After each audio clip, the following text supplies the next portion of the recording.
afternoon, and welcome to Flowers 101. I'm going to be teaching you today how to draw this beautiful orange rose. I see you've all chosen beautiful flowers to draw for yourselves. The first way to start is to get a pencil, make sure it's sharp, make sure you have an eraser for little mistakes that we might make, and then we're going to do an initial line drawing. Now don't worry about getting too detailed in these line drawings, because this is just the beginning and our point of reference for the color that we'll add later. This particular flower that I have was given to me by a very nice gentleman. He gave me a beautiful bouquet of roses. I hope all of your flowers have a beautiful story as well. When I see this nice man again, I'm going to give him a drawing of the flower in the hopes that maybe he'll know how much I appreciated his effort that he made. And you see how my initial line drawing, it isn't that detailed. It's just little scribbles almost. But as we scribble on our paper, it starts to look a little more representational, like the flower that exists next to it. As I'm drawing, I'm constantly looking at the flower, its colors, and its shape for a point of reference. Now that we have our initial line drawing, now we can fill it in with color. I usually go back and forth between dark colors, highlighters, which really will make your painting pop, and intermediate colors. Let's start off with the red. I see red primarily here.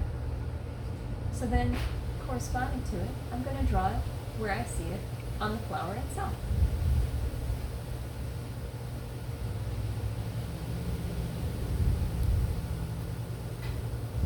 If you're following your line drawing, then it's more like tracing than it is coloring.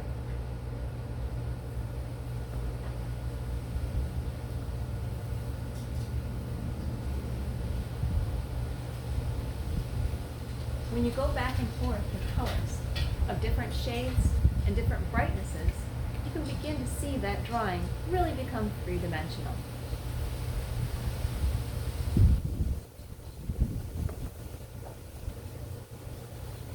And again, don't worry. You see how I'm not really paying much attention to where the marker is going. I'm just kind of letting my hand take the color where it wants to.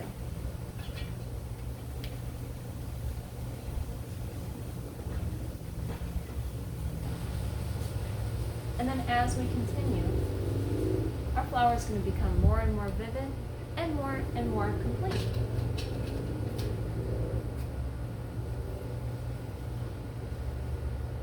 Fine detail lines, like what I'm doing right now, they come in last. And that is because after all the shading is done, when you put in a dark line, it'll really make that flower stand out.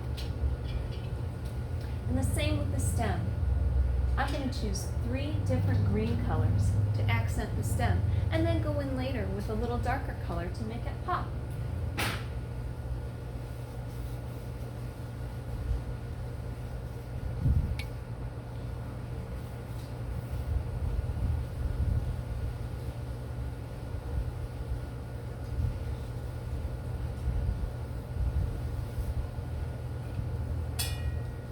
Using these highlighters is really important because it makes the painting pop a little bit more and attract your eye.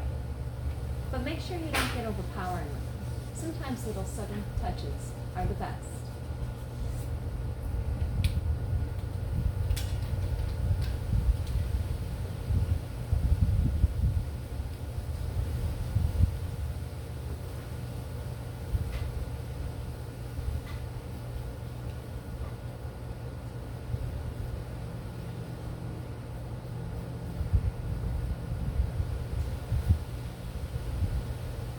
And now that I have my initial flower drawn, you can always go back in with colored pencil or even marker, highlighter, and then shade in the areas that you want to be brighter, more solid, or even darker.